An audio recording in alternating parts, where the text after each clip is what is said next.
Hello guys. पिछले part में हमने लॉज ऑफ एक्सपोनेंट्स को स्टार्ट कर लिया था, जिसमें हमने दो लॉज को पढ़ लिया था। आज हम लोग आगे के लॉज को हम डिस्कस करने वाले हैं, जो कि डिफ़िकल्ट लग सकते हैं लेकिन बहुत ही ज़्यादा आसान है। तो बने रहिए मेरे साथ इस वीडियो में। और अगर आपको ये वीडियो अच्छा लगे तो प्लीज़ यार एक लाइक कीजिए, अपने दोस्तों के साथ शेयर कीजिए, हमारे चैनल को सब्सक्राइब कीजिए और बेल नोटिफिकेशन दबाइए ताकि आने वाले समय में मैं ऐसे वीडियोज़ लाता रहूँ। सो गाइस, चलते हैं टॉपिक के अंदर। सो गाइस, हमने पिछले वीडियो में मतलब पार्ट 1 में हमने दो लॉज को पढ़ लिया था, जिसमें से हमारा पहला लॉ था एक्स टू द पावर, ये एक्स है, x to the power m into x to the power n equal to x to the power m plus n। ये जो फार्मूला था या फिर ये जो लॉ था, ये हमने पढ़ लिया था। इससे रिलेटेड हमने एग्जांपल भी देखा था, इसको समझ भी लिया था। ओके, और हमने एक और लॉ पढ़ा था जो कि हमारा x to the power m divided by x to the power n equal to x to the power n minus n। इस वाले लॉ को भी हमने पढ़ लिया था। इन दोनों लॉज को अगर आप जानना चाहते हैं तो यार आप हमारे प्लेलिस्ट में जा सकते हैं, सेकेंडरी मैथमेटिक्स प्लेलिस्ट में, जहां पर आपको इन दोनों लॉज के बारे में पता चल जाएगा और एक्सपोनेंट्स एंड पावर्स क्या होते हैं इसके बारे में बेसिक भी आपको पता चल जाएगा। ओके, तो यहाँ पर हम कुछ और लॉज को यहाँ पर डिस्कस कर लेते हैं। एक लॉ ऐसा है कि x हमारा एक नंबर है, ये कोई भी नंबर हो सकता है। x एक नंबर है और इस पर पावर क्या है, माइनस में m है। ये इसको आप अच्छे से समझिए। ये जो x है एक नंबर है, इसके पावर में जो नंबर है वो एक इंटीजर है, माइनस m। ओके, अगर हम इसका वैल्यू निकालना, मतलब आप एक्सपोनेंट्स एंड पावर्स इस टॉपिक में आप ये याद रखिए कि ये जो पावर अगर माइनस में दिया रहेगा ना, अगर कोई भी पावर माइनस में दिया है तो आप उसको किसी तरीके से प्लस में कीजिए, और वो किसी तरह वाला जो मेथड है उसी को हम यहाँ पर डिस्कस कर रहे हैं इसी लॉ के अंदर। तो अगर x to the power minus में कोई भी नंबर है, x to the power minus में कोई भी नंबर है, तो यहाँ पर हम इसको लिख सकते हैं 1 by x to the power m। अगर हम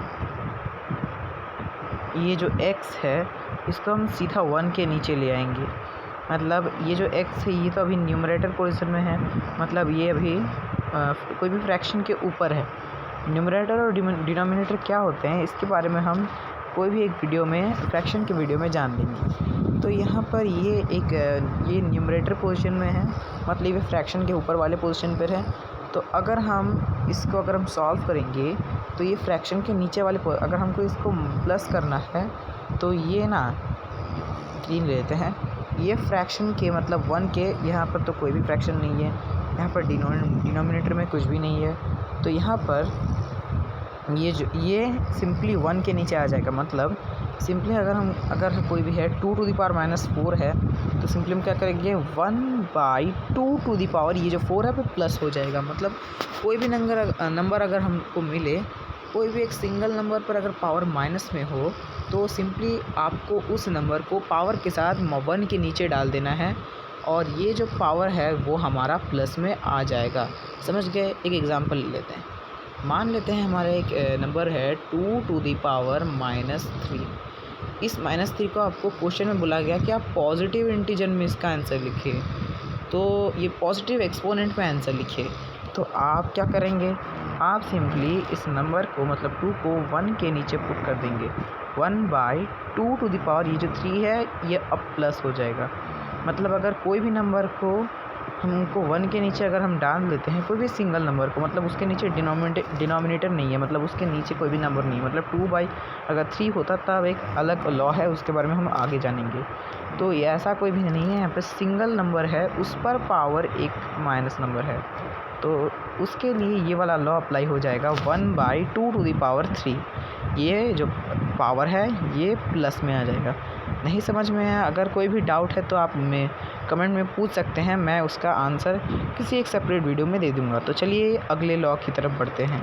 तो यहाँ पर मैंने दूसरा लॉ यहाँ पर लिख दिया है, आप देख सकते हो।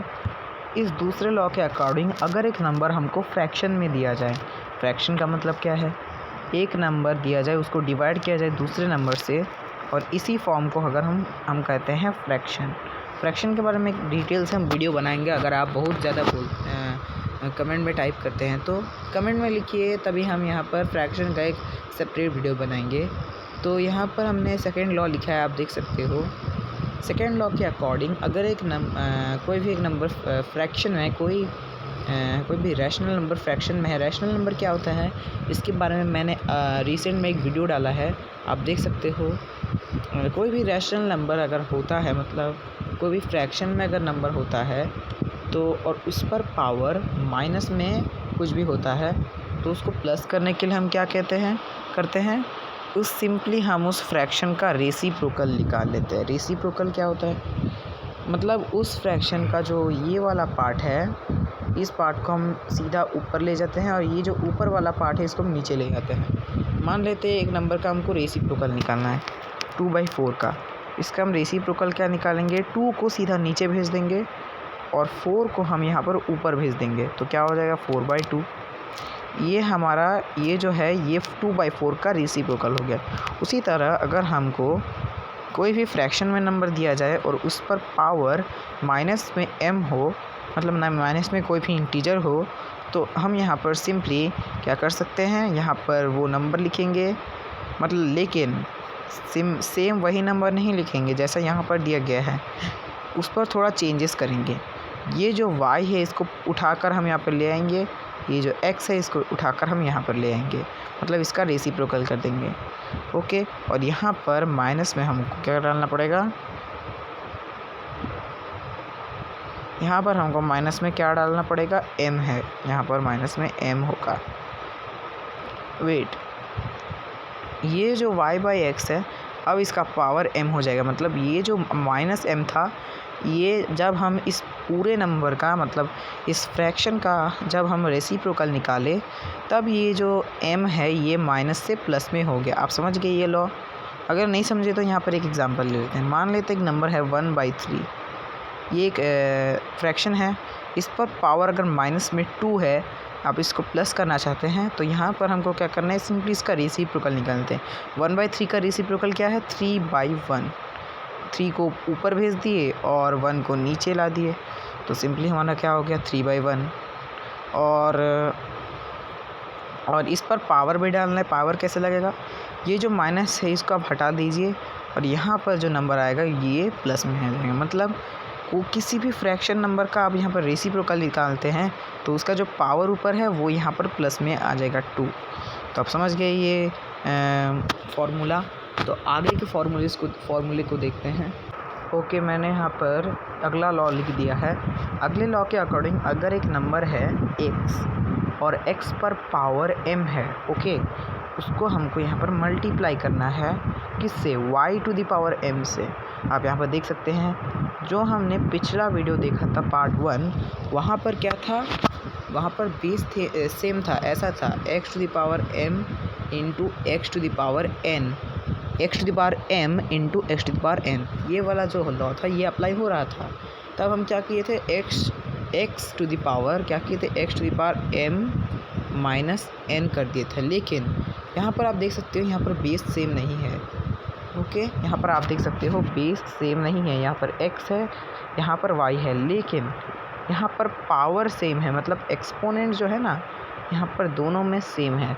तो यहाँ पर इसके लिए हम क्या लिखेंगे, इसके लिए हम सिंपली ये जो बेस है हमारा, ये जो हमारा बेस है x और y, इनको हमको मल्टीप्लाई के फॉर्म में इस तरह से लिख देना है, x इंटू वाई, और ब्रैकेट देना है, और ये जो पावर है ना ये कॉमन हो जाएगा।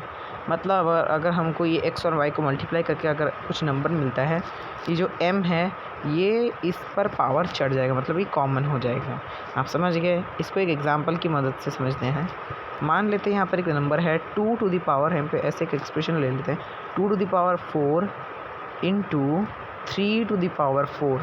तो हम ऐसे कर सकते हैं 2 into 3⁴ whole to the power 4।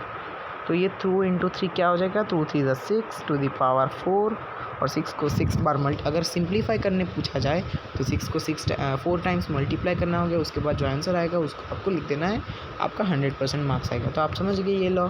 चलते हैं दूसरे लॉ की तरफ। ये वाला लॉ भी पिछले लॉ जैसा है लेकिन थोड़ा सा डिफरेंस है।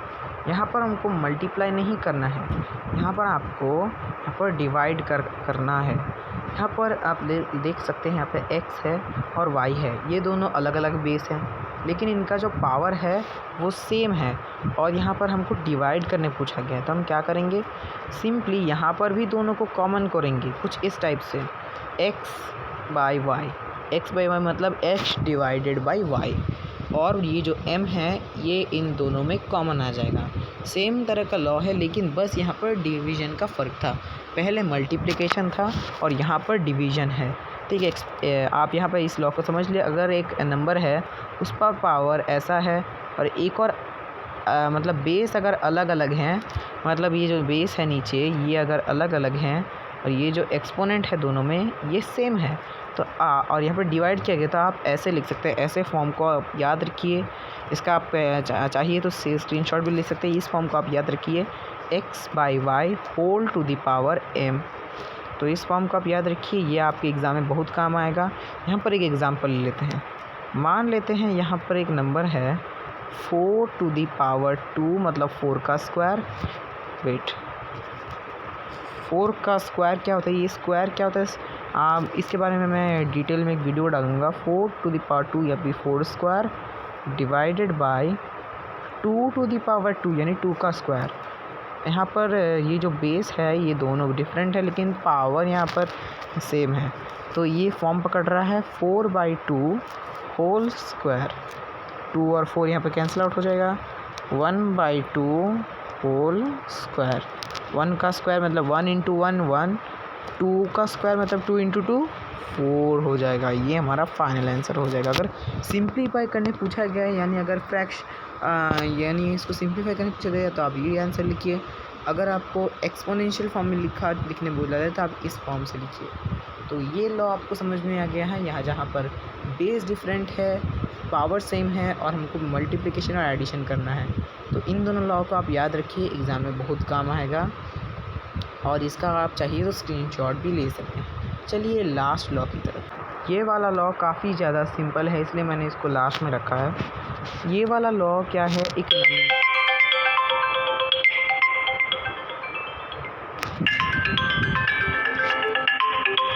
ओके सो गाइज़ यहाँ पर कॉल आ गया था, पापा ने उठा लिया है।